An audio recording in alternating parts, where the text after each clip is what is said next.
धन्यवाद देते हैं। ये साल के पहले क्लास में मुझे ऐसे भाग लेने के लिए प्रभु ने मुझे सहायता किया, ये मेरा सौभाग्य है।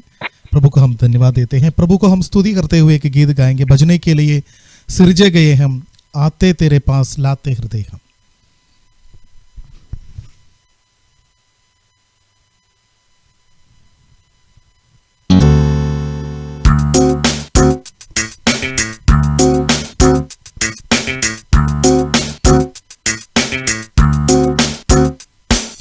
बजने के लिए सृजे गए हम, आते तेरे पास लाते हृदय हम, करते तेरी हम उपासना साधना आराधना। बजने के लिए सृजे गए हम, आते तेरे पास लाते हृदय हम, करते तेरी हम उपासना साधना आराधना। आदि में था वचन, वचन परमेश्वर के संग, वचन परमेश्वर ही था। सब कुछ हुआ वचन द्वारा। आदि में था वचन,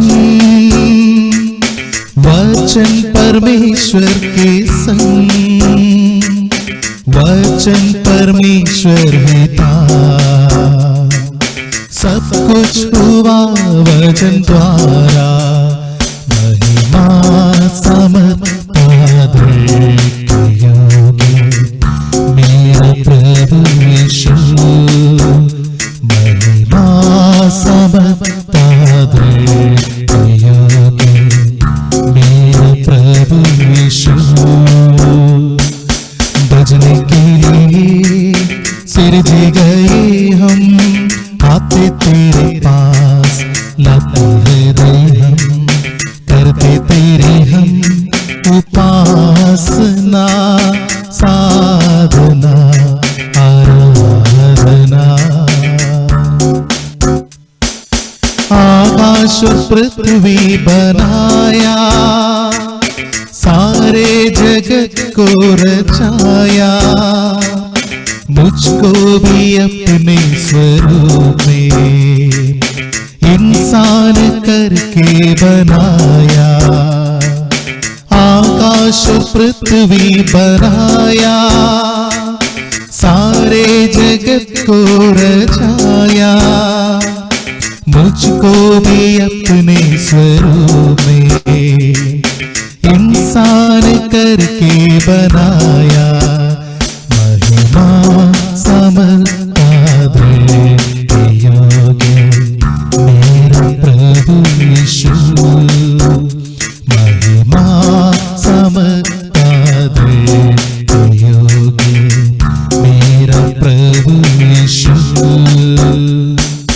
बजने के लिए सृजे गए हम, आते तेरे पास लाते हृदय हम, करते तेरे हम उपासना साधना आराधना।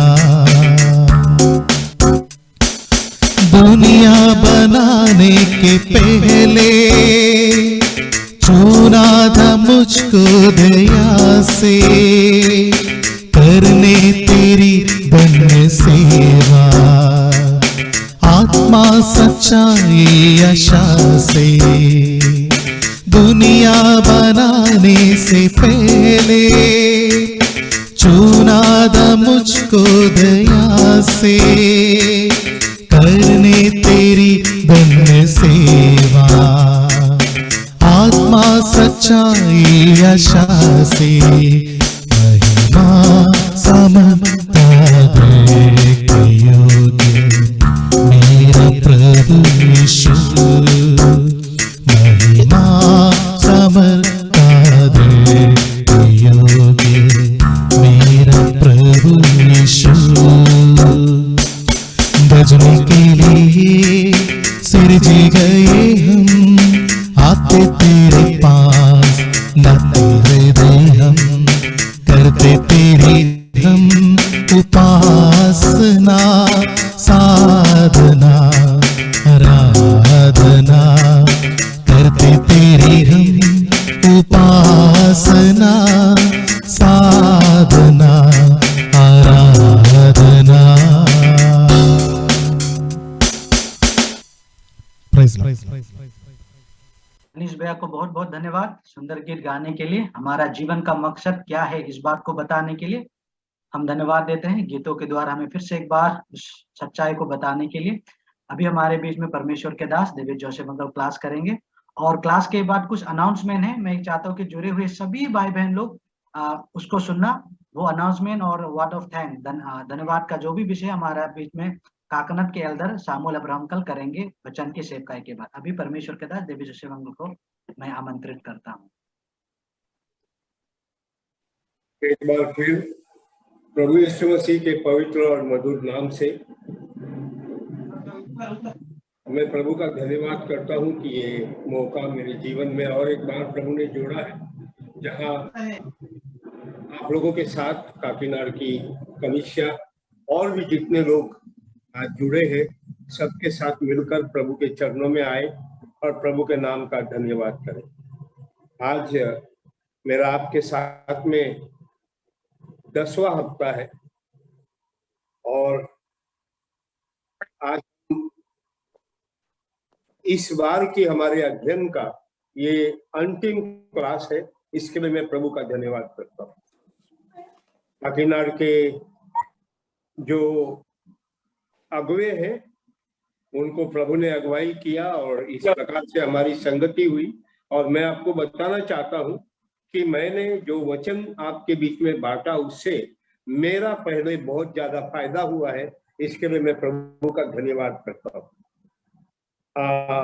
एक छोटा सा क्षमा मांगना चाहता हूँ। आज मैं कलीसिया के ऊपर नहीं बोलने वाला, लेकिन मसीही जीवन के संबंध में परमेश्वर ने मुझे मेरे मन में जो वचन दिया है मैं आपके साथ में बांटना चाहता हूँ। और उस संबंध में मैं चाहता हूं कि आप मेरे साथ आए और हम पढ़ेंगे याकूब की पत्री 5वां अध्याय उसका 17वां वचन, the book of James chapter 5 and verse 17।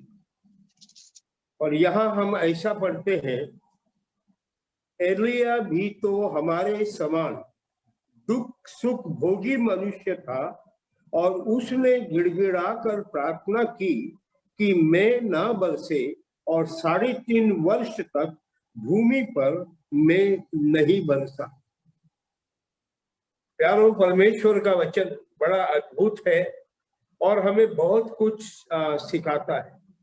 मैं विशेष करके उस वाक्य के बारे में आपके साथ में आज बांटना चाहता हूं जहां लिखा है, एलिया भी हमारे समान दुख सुख भोगी मनुष्य था। साधारण शब्दों में अगर कहा जाए तो पवित्र आत्मा कहता है एलिया हमारे जैसा मनुष्य था। बाइबल ये नहीं कहती है कि हम एलिया के समान हैं। बाइबल कहती है एलिया हमारे जैसा एक व्यक्ति था। कई बार जब विश्वासी परमेश्वर का वचन पढ़ता है, उस पर ध्यान करता है, परमेश्वर के भक्तों के जीवन को देखता है, तो कभी कभी हमारे मन में ऐसा लगता है, अरे उन लोग तो खास लोग थे, उन लोग बहुत बड़े लोग थे, इसलिए उन्होंने ये सब किया। प्यारो, हकीकत ये है कि परमेश्वर जब तक किसी को अपने हाथ में नहीं लेता है, कोई बड़ा या विशेष नहीं होता है। परमेश्वर के परिचय में आने के बाद परमेश्वर जब हमें अपनी योजना में शामिल करता है, तब परमेश्वर धीरे धीरे हमें जैसा होना चाहिए वैसे बनाता है। तो जब हम एलिया के बारे में विचार करते हैं, परमेश्वर का आत्मा एलिया के बारे में हमें समझाना चाहता है, तो प्यारों, एक बात जो हमें बहुत जरूरी है समझना, वो ये है कि आत्मिक जीवन में दो खतरे हैं. Two dangers are always there in a spiritual और अ क्रिश्चियन लाइफ. एक मसीही जीवन में या आत्मिक जीवन में दो खतरा हमेशा बना रहता है. वो क्या है उसके बारे में हम थोड़ा देखेंगे. आइए मेरे साथ गिनती की पुस्तक 13 अध्याय और उसका 33 पद को हम पढ़ेंगे. We will read Numbers chapter 13 and verse 33. और यहाँ पे ऐसा लिखा है, फिर हमने वहां नपीलों को अर्थात नपीली जाति वाले अनाक वंशियों को देखा और हम अपनी दृष्टि में उनके सामने टिड्डी के समान दिखाई पड़ते थे और ऐसे ही उनकी दृष्टि में भी मालूम पड़ते थे. प्रभु का वचन कहता है या हमें सीखने का मौका देता है, मसीही जीवन में पहला खतरा क्या है. इन लोगों ने अपने आप को टिड्डियों के समान, इतना सा, अपने आप को बहुत छोटा, अपने आप को बहुत कमजोर, अपने आप को बहुत अयोग्य समझ लिया. ये पहला खतरा है आत्मिक जीवन का, मसीही जीवन का. बहुत से विश्वासी ऐसे हैं, वे 5 साल 10 साल प्रभु में रहने के बावजूद अपने आप को बहुत ही छोटा समझते हैं, बहुत ही अयोग्य समझते हैं. प्यारो, ये मसीही जीवन का पहला खतरा है, अपने आप को जरूरत से ज्यादा छोटा समझना. One of the dangers of spiritual life is to consider ourselves more smaller than we actually are. ये बात सच है कि प्रभु को जब हम नहीं जानते थे तो हम किसी के कोई काम के नहीं थे, हमारे अंदर कुछ भी अच्छा या खूबी नहीं था. ये बिल्कुल सच है. लेकिन प्रभु में आने के बाद, प्रभु का आत्मा हमारे अंदर रहने के बावजूद, परमेश्वर का वचन हमारे पास रहने के बावजूद, संगति में रहने के बावजूद अपने आप को जरूरत से ज्यादा छोटा समझना एक बहुत बड़ा आत्मिक खतरा है, नकारात्मक स्वभाव और विचार. बहुत से लोग अपने आप को अभी भी बहुत छोटा समझते हैं. इसी कारण से वे ना कलीसिया के अंदर कुछ कर पाते हैं और न बाहर प्रभु की महिमा के लिए कुछ कर पाते. बहुत से ऐसे भाई लोग हैं जिन्होंने शायद ही कभी कभी मुंह खोल के प्रभु का धन्यवाद दिया. क्यों? अपने आप को जरूरत से ज्यादा छोटा समझता है. कहीं लोग प्रभु के बारे में किसी को बताते नहीं है. क्यों? उनको लगता है हम कुछ भी बताएंगे तो हम गलती करेंगे, मेरे से नहीं होगा. यारो, आप अपने बारे में आज प्रभु को जानने के बाद आप अपने बारे में क्या सोचते हैं? क्या आप भी शैतान की जाल में फंसे हुए हैं?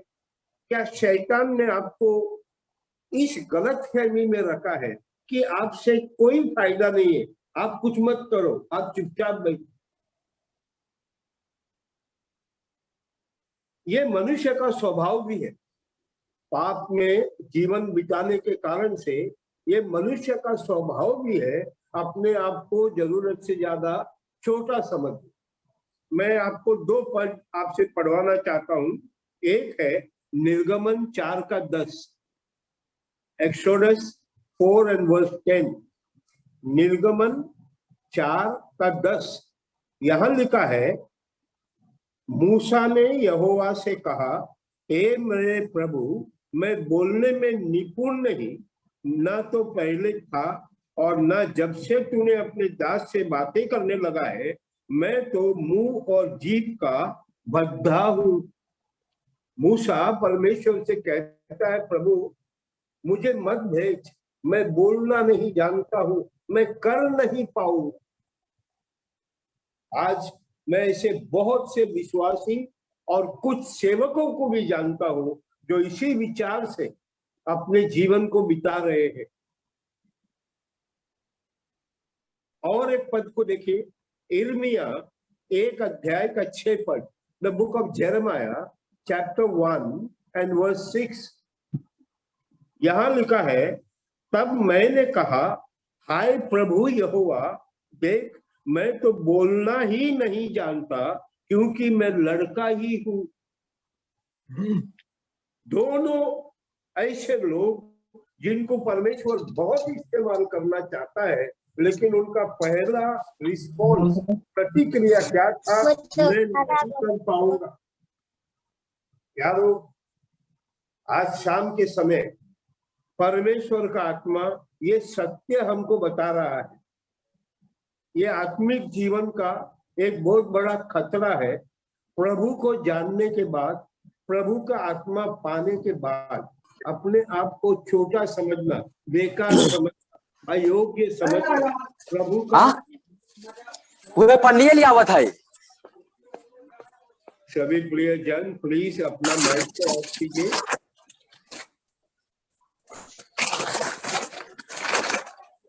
चिराग भाई अपना माइक बंद कीजिए। प्रभु को जानने के बाद, प्रभु का आत्मा पाने के बाद, प्रभु के साथ चलने के बाद अपने आप को जरूरत से ज्यादा छोटा समझना प्रभु का अपमान करने के बराबर है।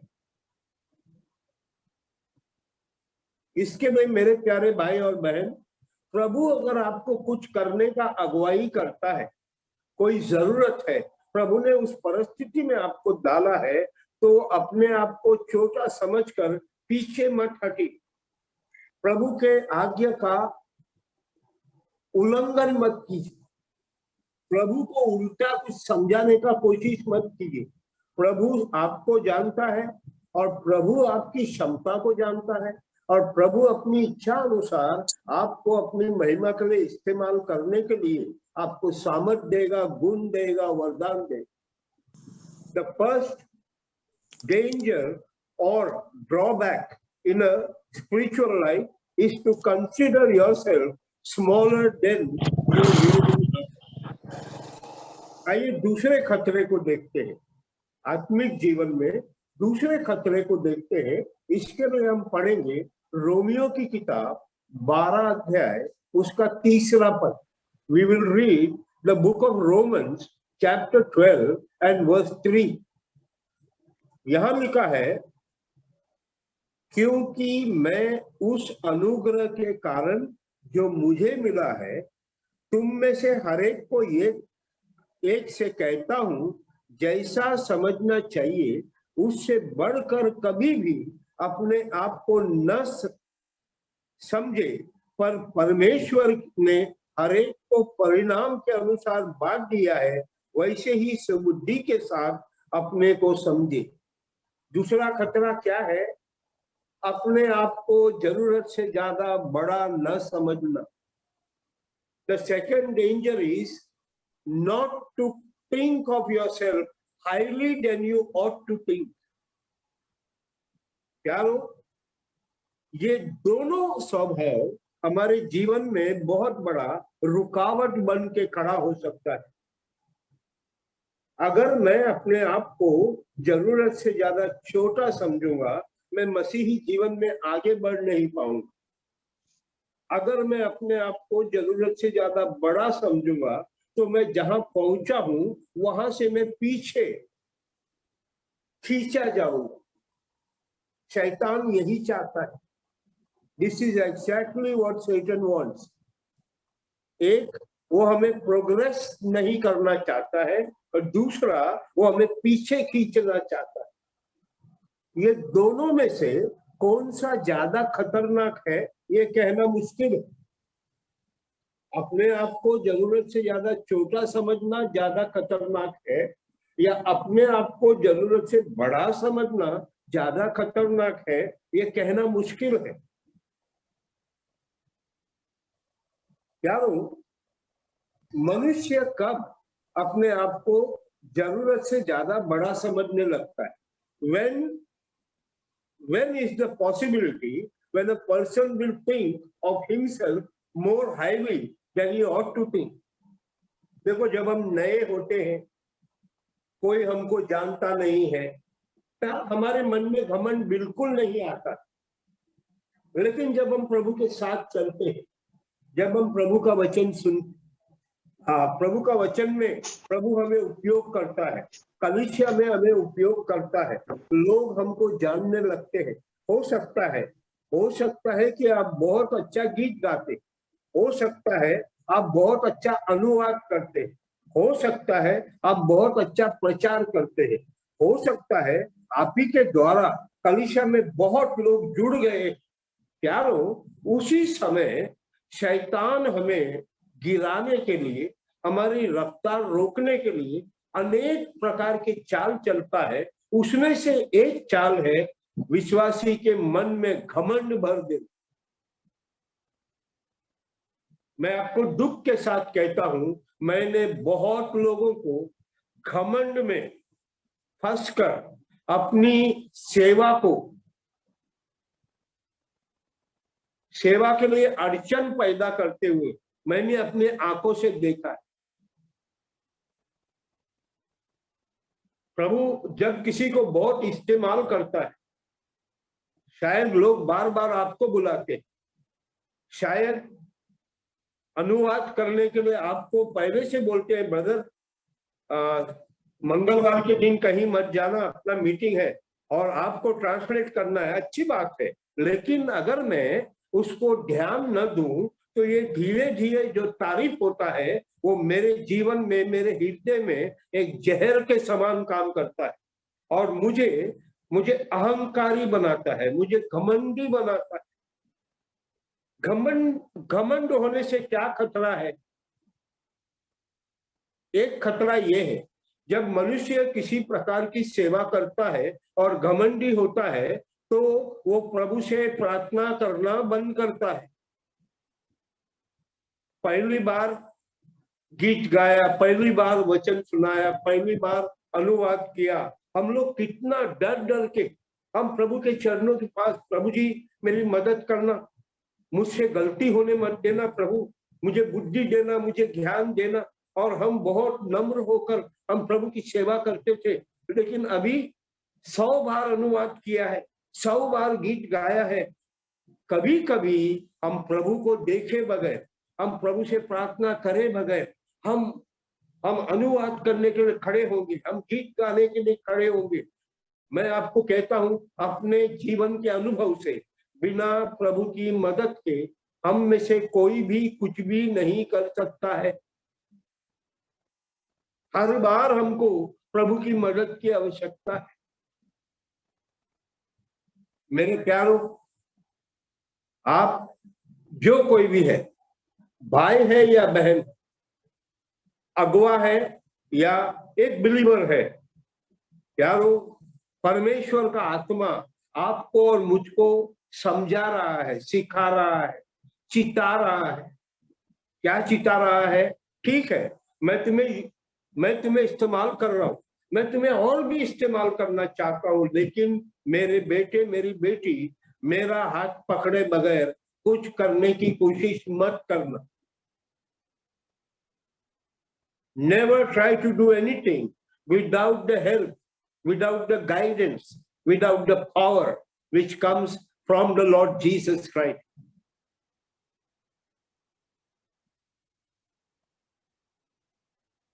अभी मुझे नाम याद नहीं आ रहा है,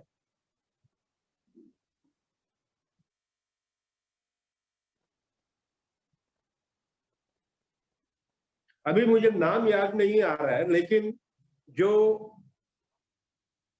प्रिजन फेलोशिप का फाउंडर है,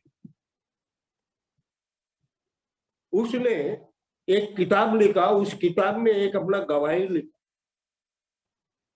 उसकी गवाही ये थी कि प्रभु की दया से वो बहुत देशों में जाता था प्रभु का वचन सुनाने के लिए, सुसमाचार प्रचार करने।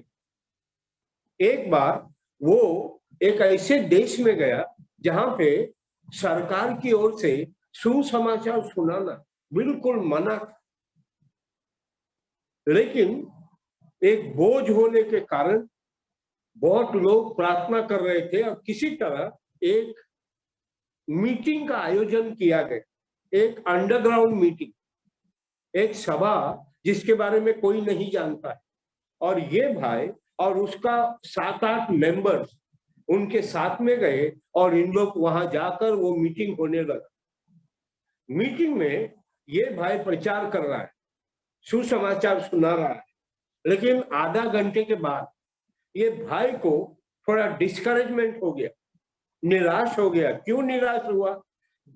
कम से कम 600-700 लोग इकट्ठा है, लेकिन जो लोग सुन रहे हैं उन लोग एक पुतले के जैसा बैठा है, ना मुस्कुरा रहे हैं, ना सिर हिला रहे हैं, पता ही नहीं चलता, ऐसा लगता है कि सिर्फ सुन रहे हैं, समझ में आता है कि नहीं मालूम नहीं।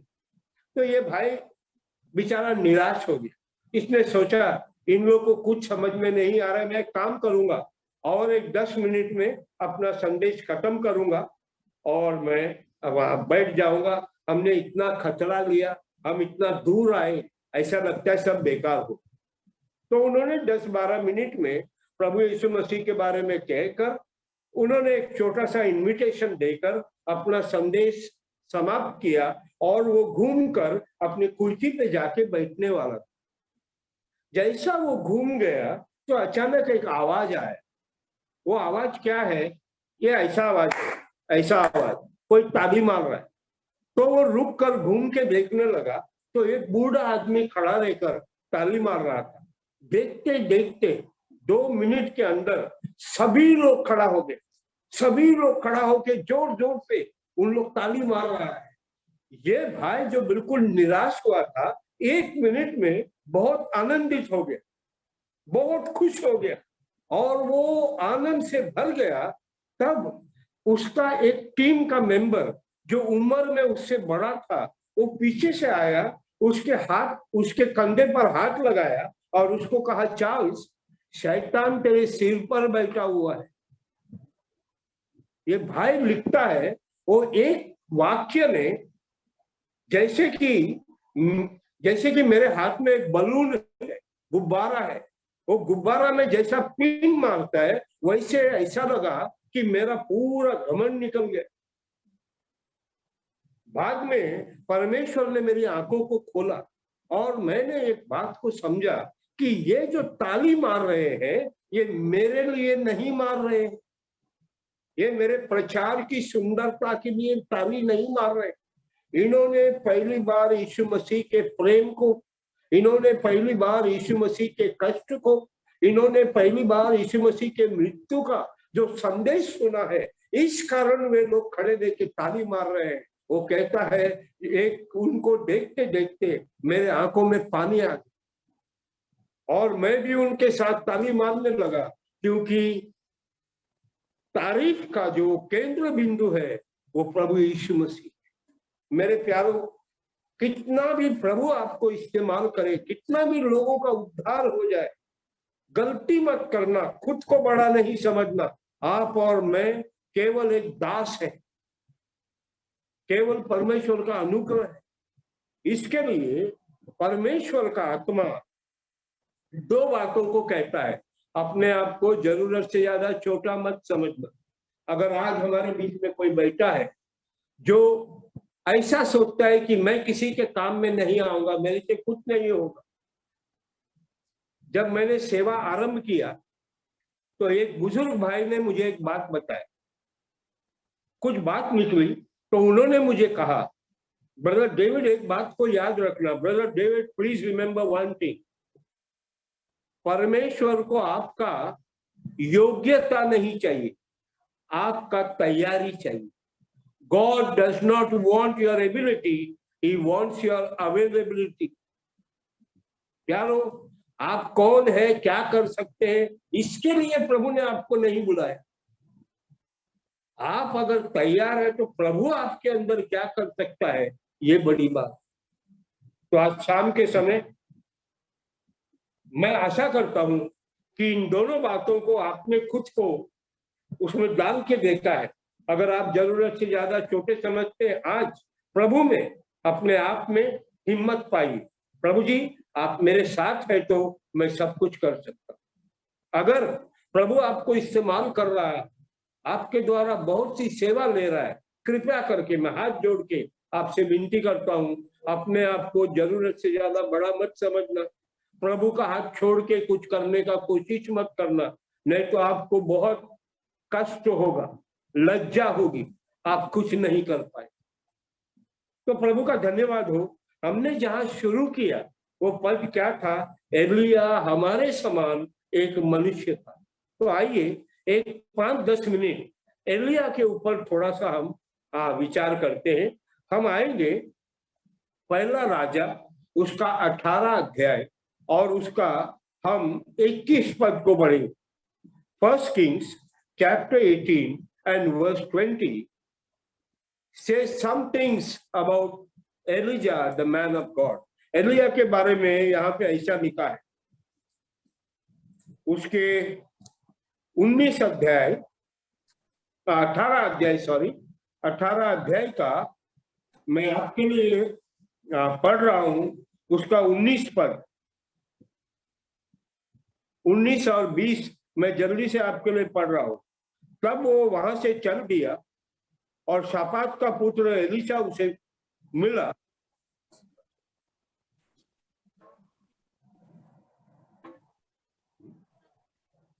Just 1 minute please.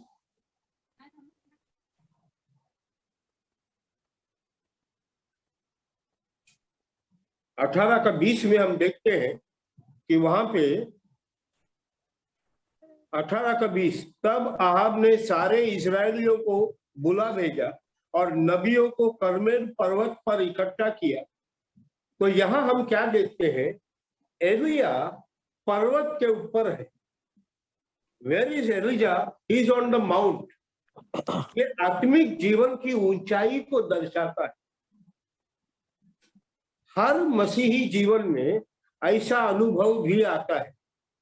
कैसा अनुभव? हम आत्मा में बहुत मजबूत होते हैं, हम आत्मिक जीवन में बहुत ऊंचा होते हैं, हम प्रभु की आराधना में शामिल होते हैं, हम परमेश्वर का वचन लगातार पढ़ते हैं, हम काफी समय प्रार्थना में बिताते हैं, हम प्रभु के लिए कुछ ना कुछ करना चाहते हैं। ये अच्छी बात, आत्मिक ऊंचाई, a spiritual experience of being on a mountain, being high, being strong, doing something good for the Lord. बहुत अच्छी बात। एलिया के जीवन में भी ऐसा अनुभव हम देखते हैं। उसी के साथ में जब हम उसका 33 से 38 पद तक पढ़ते हैं, when we read from 33 to 38 of the same chapter, उसी अध्याय में, तो हम एलिया का मजबूत विश्वास को देखते हैं। We see the strong mountain-like faith of Elijah, the servant of God.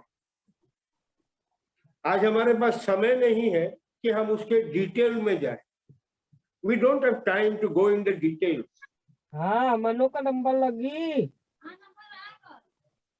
हम सब जानते हैं एलिया ने क्या किया है। वहां पे एक वेदी बनाई है, लेकिन इसके पहले एलिया एक प्रश्न कहता है। बिफोर बिल्डिंग दैट ऑल्टर, एलिया जो है वो लोगों को एक प्रस्ताव देता है। What is the suggestion? In verse 21 we read, 21 पद में लिखा है, एलिया सब लोगों के पास आकर कहने लगा, तुम कब तक दो विचारों में लटके रहोगे? यदि यहोवा परमेश्वर हो तो उसके पीछे चलो, यदि बाल हो तो उसके पीछे चलो। लोगों ने उसको उत्तर में कुछ भी नहीं कहा। एलिया लोगों को एक फैसला करने के लिए मजबूर करता है।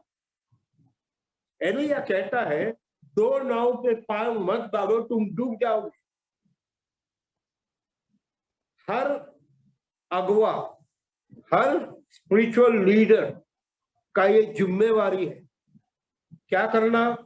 हमको जिन लोगों के बीच में परमेश्वर ने रखा है, उन लोगों को ये बात समझाना कि हम दोनों काम नहीं कर सकते। या तो यहोवा के पीछे चलो, या तो संसार के पीछे चलो, या तो सच्चाई के पीछे चलो, या तो झूठ के पीछे चलो। दोनों को लेके मत चलो। परमेश्वर तुम्हारी मदद नहीं करेगा, परमेश्वर तुम्हारा साथ दे नहीं पाएगा।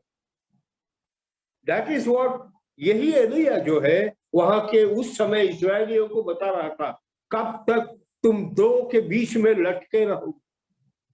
या तो यहोवा परमेश्वर है, या तो यहोवा परमेश्वर नहीं है, और बीच में कोई समझौता का रास्ता नहीं। लेकिन 35 से 38 तक, between 33 and 38, we see an exhibition of great faith. इसके लिए मैंने कहा एलिया आत्मिक जीवन में बहुत ऊंचाई पर था।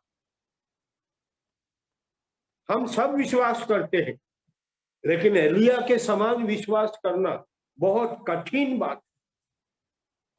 उसने न केवल वेदी बनाया, न केवल वेदी पे लकड़ी बिछाया, न केवल उसके ऊपर पशु रखा, लेकिन ये सब के ऊपर इतना पानी डाला कि कोई भी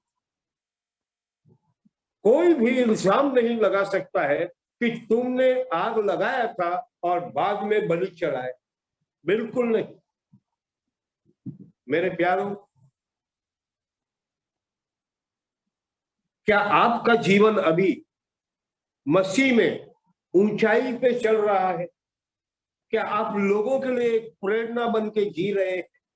क्या किसी कमजोर विश्वासी को एक सही निर्णय लेने में आप प्रभु के हाथ में एक जरिया, एक बर्तन है क्या? प्रभु का धन्यवाद हो। हम प्रार्थना करेंगे। मैं प्रार्थना करता हूं आज जितने लोग हम लोग जुड़े हैं, हम आत्मिक पहाड़ पे रहे, हम प्रार्थना में मजबूत रहे, हमारा विश्वास पहाड़ के समान रहे। दुनिया में जो होता है होने दो, फर्क नहीं पड़ता। परमेश्वर अपने सिंहासन पर है, परमेश्वर के नियंत्रण में सब कुछ है। परमेश्वर की इजाजत के बगैर एक पत्ता भी कोई हिला नहीं सकता। आत्मिक ऊंचाई, हम प्रभु के लिए न केवल कुछ करने के लिए, लेकिन कुछ भी करने के लिए तैयार हो, वो है आत्मिक ऊंचाई।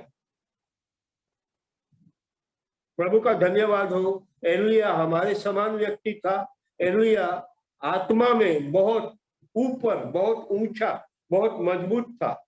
आइए 19 अध्याय में आते हैं। Will come to the 19th chapter please, and we will read verse 3। उसका तीसरा पद को हम जल्दी से अपना पढ़ेंगे।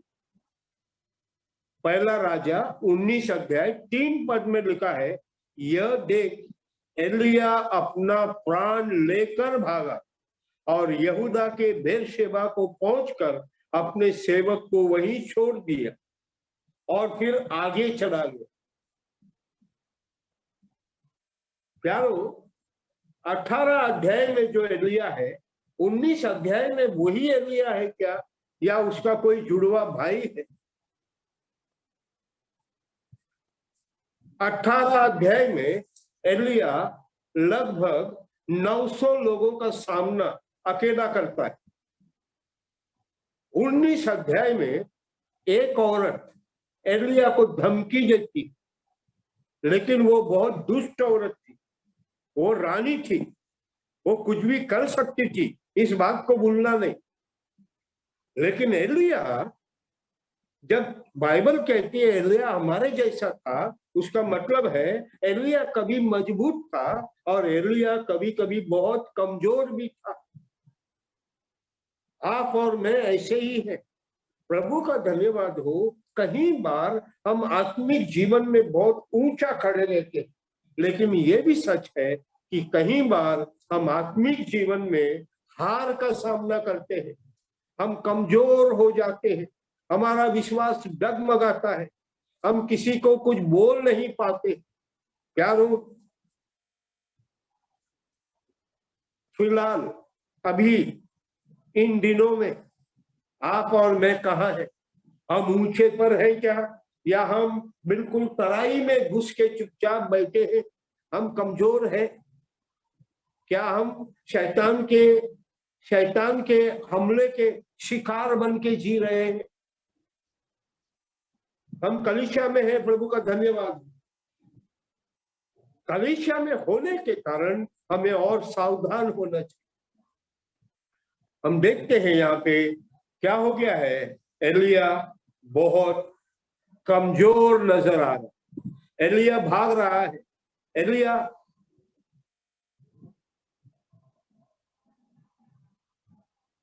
आइए, अभी हमने क्या देखा? पहले तो अपने बारे में देखा कि हमें जरूरत से ज्यादा खुद को छोटा नहीं समझना है, खुद को बड़ा नहीं समझना। एलिया को देखा, एलिया एक समय पहाड़ पर है, एलिया दूसरे दिन तराई में है, भाग रहा है, कमजोर है। लेकिन प्यारो, अंत करने से पहले हम परमेश्वर को देखेंगे, अपने परमेश्वर को देखेंगे। परमेश्वर के बारे में 19 अध्याय क्या कहता है, हम पढ़ेंगे 19 अध्याय का 5वां पद, chapter 19 and verse 5. We can see God's heart, God's dealing even with a servant who has run away from his responsibility. 5 पद में लिखा है, वो झाऊ के पेड़ तले लेट कर सो गया और देखो एक दूत ने उसे छू कर कहा, उठ कर खा। हम क्या देखते हैं?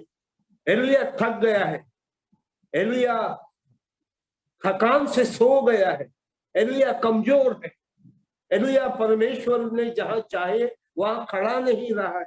लेकिन परमेश्वर एलिया को छोड़ा नहीं है, परमेश्वर एलिया के साथ खड़ा है। जब लिखा है कि एक दूत ने उसे छूकर कहा, कोई दूत परमेश्वर की इच्छा के बगैर कुछ नहीं कर सकता है। जब स्वर्गदूत ने एलिया को छुआ, इसका मतलब है परमेश्वर ने उसको कहा है, मेरे दास एलिया को छू कर उठा और उसको खाना दे। मेरे प्यारो, मुझे एक भाग याद आया नए नियम से। प्रभु यीशु मसीह ने चेलों को कहा था, तुम यरूशलेम में रुके रहना, तुम्हारे ऊपर पवित्र आत्मा आएगा और बाद में तुम यरूशलेम, यहूदा, समरिया सब जगह पे जाके सुसमाचार सुनाना। लेकिन पतरस ने कहा अपने साथियों को, मैं तो मच्छी पकड़ने जाता हूँ, और 5-6 लोग उसके साथ में जुड़ गए और वे मच्छी पकड़ने के लिए चले गए। प्यारो, उस रात में खाली हाथ आए। प्रभु चाहता तो उनको डांट सकता। प्रभु ने क्या किया? उन लोग आने से पहले उनके लिए नाश्ता तैयार करके रखा। ओ हमारा परमेश्वर कितना दयालु, कितना महान। क्या आपको अपने जीवन में कोई समय याद आता है जब आपने परमेश्वर के इच्छा के विपरीत उल्टा काम किया, परमेश्वर के मन को दुखाया, लेकिन परमेश्वर ने तब भी आपसे प्रेम किया और आपको होश में लाने के लिए परमेश्वर खुद आपके पास। मेरे प्यारों, आज शाम के समय परमेश्वर अपने लोगों को अगर हम नींद में सोए भी है तो हमको जगाता है। दूसरी बात हम देखते हैं उसके 9 पद में और 13 पद में, हम केवल 9 पद को पढ़ेंगे। We will read chapter 19 verse 9. वहां पे हम ऐसा पढ़ते हैं, वहां वो एक गुफा में जाकर टीका और यहोवा का ये वचन उसके पास पहुंचा कि ये एलिया, तेरा यहाँ क्या काम? हे एलिया, तू यहाँ क्या कर रहा है? मेरे प्यारों, कभी कभी हम जो है होश में नहीं रहते हैं, हम ज्यादा बिजी हो जाते हैं, हम परमेश्वर से ज्यादा अपनी योजना में काम करते हैं, उस समय कभी कभी परमेश्वर यही प्रश्न आपको और मुझको पूछता है, हे एलिया, तेरा यहाँ क्या काम, तू यहाँ क्या कर रहा है?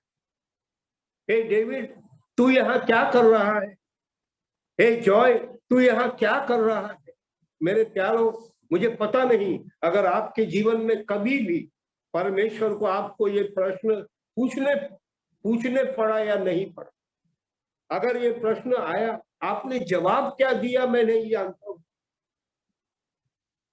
मुझे याद है एक बार मसीह में आने के बाद मेरी एक कमजोरी थी जिसको मैं आसानी से छोड़ नहीं पाया। मुझे इंग्लिश पिक्चर देखने का बहुत आदत था, इंग्लिश मूवीज। तो उस समय मेरी पत्नी बिल्कुल नई विश्वासी थी। मैं फिल्म देखने जाता था लेकिन उसको भी नहीं बताता। मैं क्या बोलता था, आज मैं लेट आऊंगा। क्यों, क्या बात है, मैं आज काम ज्यादा है। ऐसे में एक बार जेम्स बॉन्ड का पिक्चर देखने के लिए थिएटर में गया। इंटरवल तक बहुत एंजॉय किया। इंटरवल के 10 मिनट के बाद एक सीन चल रहा है, लेकिन वो सीन चलते समय अचानक मेरे मन में मैंने ये आवाज सुना। क्या आवाज है? डेविड, तू यहाँ क्या कर रहा है? मैं चौंक गया। मैंने मुड़ के देखा, कोई मेरा जान पहचान वाला है क्या पीछे? कोई नहीं है। लेकिन उसके बाद मैं वो फिल्म देख नहीं पाया। मैं वहां से किसी तरह उठकर, उस समय मोबाइल का टॉर्च वगैरह कुछ नहीं था, मैं किसी तरह ठोकर खाते खाते मैं उस थिएटर के बाहर निकला। उसके बाद में मैं कभी किसी थिएटर में नहीं गया। मेरे प्यारों, परमेश्वर को अधिकार है हमको ये पूछने का, तू यहाँ क्या कर रहा है? एलिया को पहाड़ पे होना चाहिए था। एलिया को इस्राएली लोगों के बीच में होना चाहिए था। एलिया को उनको मार्गदर्शन करना चाहिए था। उन लोग जब यहोवा के पीछे चलने का मन बनाया तो यहोवा का दास उनके बीच में नहीं मिला। परमेश्वर क्या कहता है, हे एलिया, तू यहाँ क्या कर रहा है? मेरे बेटे, मेरी योजना और कहीं है, तू वहां होना चाहिए। आज अगर प्रभु हम में से किसी को ये प्रश्न पूछ रहा है तो आपको प्रभु अनुग्रह दे, आप प्रश्न का उत्तर दे और प्रभु के साथ में अपने जीवन को ठीक करें। अंत में हम उसका 15 पद को पढ़ेंगे और समाप्त करेंगे। We will read 19 verse 15 and we will end our meditation. ये 15 पद में लिखा है, यहोवा ने उससे कहा, लौट कर दमिश्क के जंगल को जा, वहां पहुंचकर आराम के राजा होने के लिए हजाएल का। और फिर अगले पद में और बातें लिखी हुई। हमारा परमेश्वर न केवल हमको जगाता है, न केवल हमारी जरूरत को पूरा करता है, लेकिन हमारा परमेश्वर हमको एक मौका और देता है। परमेश्वर के पास अगर हम मन नम्र करेंगे, अगर हम अपनी गलती का एहसास करेंगे, परमेश्वर हमें एक मौका और देना चाहता है। प्यारों, अगर परमेश्वर आपको दूसरा मौका देता है तो हाथ से जाने मत देना, उसको हल्के में मत लेना। कल करूंगा मत बोलना, कल का भरोसा नहीं है, आज का काम आज कर। प्रभु के नाम की स्तुति और प्रशंसा हो। एक छोटा सा विचार क्या है, एलिया हमारे जैसा सुख दुख भोगी एक मनुष्य था। हम परमेश्वर का धन्यवाद करेंगे। एलिया का परमेश्वर हमारा परमेश्वर। हमारे परमेश्वर ने 1000 बार इस बात को हमको समझाया है, सिखाया है कि मैं तुम्हारे साथ हूं, तुम मेरे साथ रहो, तुम मेरी इच्छा को पूरी करो, और ऐसा मैं तुमको कहां से कहां लेके जाऊंगा इसका कोई सीमा नहीं। आज शाम के समय प्यारों, मैं उम्मीद करता हूं, आशा करता हूं कि प्रभु ने इन साधारण विचारों से हम में से हर एक के साथ बात की है।